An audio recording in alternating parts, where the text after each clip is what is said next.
tarde, pessoal. Antes de entrar aqui na nossa fala, você estava apreensiva ali com a dança, né? Não, eu morri, mas continuo viva, né? Gente, vocês têm noção do que a Fernandinha faz nos bastidores.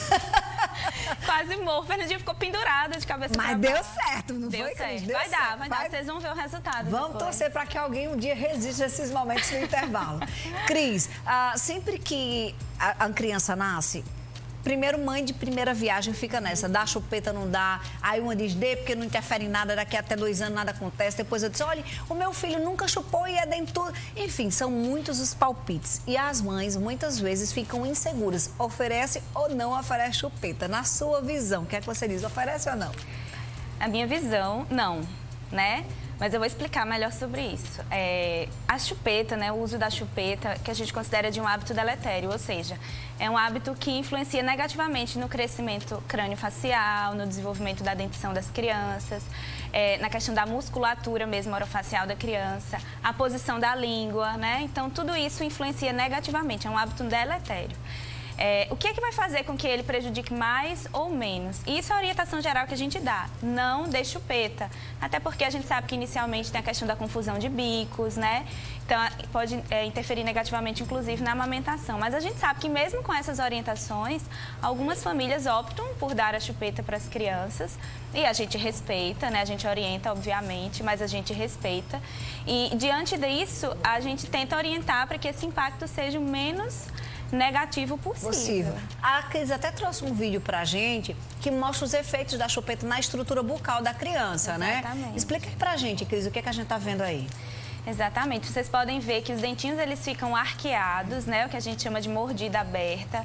Há uma retrognação, né? Uma retração. A parte de baixo, né, dos dentes, a dentição inferior fica um pouquinho mais para trás, esse osso, e o de cima fica um pouquinho mais para frente. Então você vê que há essa alteração na arcada mesmo. Ela é óssea, além dos dentes ficarem arqueados, a gente vê que há uma alteração óssea e, consequentemente, também há uma alteração muscular. Tem mais um vídeo pra gente que a Cris trouxe. Solta aí pra gente entender. Ó, esses dentes aí, Cris. Esse daí, Fernandinha, é uma dúvida que é muito frequente dos pais. E aí, ele começou a chupar dedo, então é melhor dar a chupeta no lugar do dedo? Entendi. Né? E a gente vê que a sucção digital, a sucção do dedo, também causa impacto negativo na dentição das crianças, também causa essa mordida aberta, né? O palato, que é o céu da boca, acaba ficando um pouquinho mais fundo, né? Então, há uma alteração também nessa estrutura. Agora, no senso comum, nos grupos de mães, rola muita informação. Não, mas até 2 anos não tem nada. Existe essa informação ou é coisa de senso comum?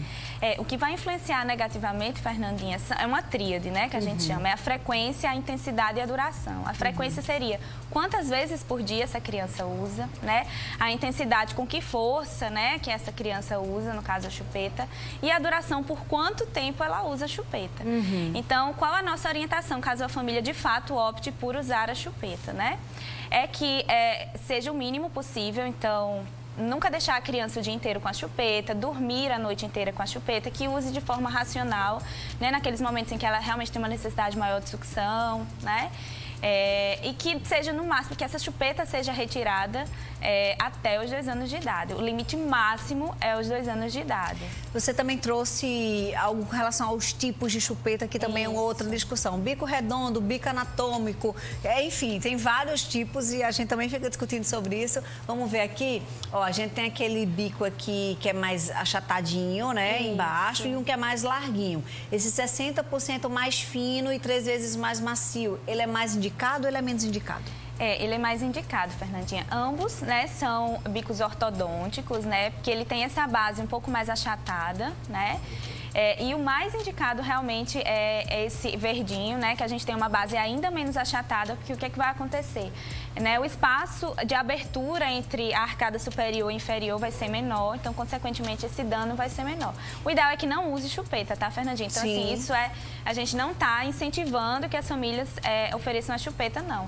Mas a gente sabe que muitas famílias, elas optam por isso, a gente precisa orientar para que isso seja de forma racional e que tenha o menor impacto possível para o desenvolvimento da criança. Retirar a chupeta é um outro processo, né? Você tem alguma dica, mesmo não sendo pediatra, tem alguma dica aí que você poderia dar para, já que é mãe de 2 também já passou por essa fase?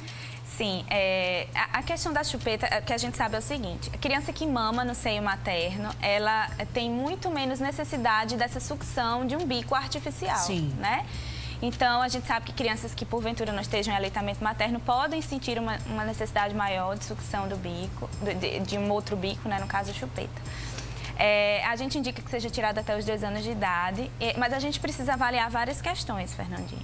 Então, nesse caso, além do trabalho com fono para retirada da chupeta, é importante que a gente tenha um acompanhamento psicológico também, porque a gente não sabe até que ponto a criança tem esse apego, esse afeto, e isso pode influenciar negativamente. Mas o que é que nós, fonos, pensando somente nessa parte anatômica, fisiológica, e os odontos pediatras indicamos, né? Tem algumas dicas. Então, uma delas é fazer o furinho na chupeta, né? Porque a criança vai sugar e vai ter aquele ar, como se não... E elas não gostam. Lavínia mesmo está folhada, mamãe, não quer mais. Outra, já sabe que vai ter outra, Exatamente. Né? E também tem uma dica, acho que tem aí imagens e vídeos, tem uma dica também de você colocar, abrir um pouquinho e colocar a chia, a semente de chia. Sim. Porque as crianças acham que tem bichinho dentro. Entendi, gostei dessa dica. Semente de chia, ela é pretinha, bem pequenininha, né? Tem umas imagens aí. Tá, então dá pra gente brincar, não, ó, deu bicho... E conversar, né? Entendi. E conversar, por exemplo, a Lavínia, tem 2 anos, a gente estava conversando sobre ela, super esperta, compreende tudo. Então, ter essa conversa também com a criança, né? Respeitando essa individualidade dela e ela como indivíduo, de fato, nesse processo. E saber que é um processo, literalmente, né? Do dia pra noite você vai conseguir então, que assim, dá tudo certo. Começa a colocar a chupeta só para dormir. Quando pegar no sono, tenta tirar, né? Durante o dia, tenta espaçar esse tempo. Não vai ser do dia pra noite, né? Não vai ser, amanhã eu vou tirar a chupeta. É persistência, não é? Persistência. Muito obrigada, viu, Cris, pelas suas contribuições. O Instagram da Cris está na tela, por favor, Elaine, me dá aqui. Daí, Cris, seu Instagram. @fono.pediatria. Aí, agora chegou. Fono.pediatria. Você segue a Cris, tem muitas informações relevantes pra gente compartilhar. Obrigada, meu bem. Fernanda. Até a próxima, Até a viu? próxima. Tchau, Vamos tchau. lá no @TV Tambaú. Olha, no meu Instagram, no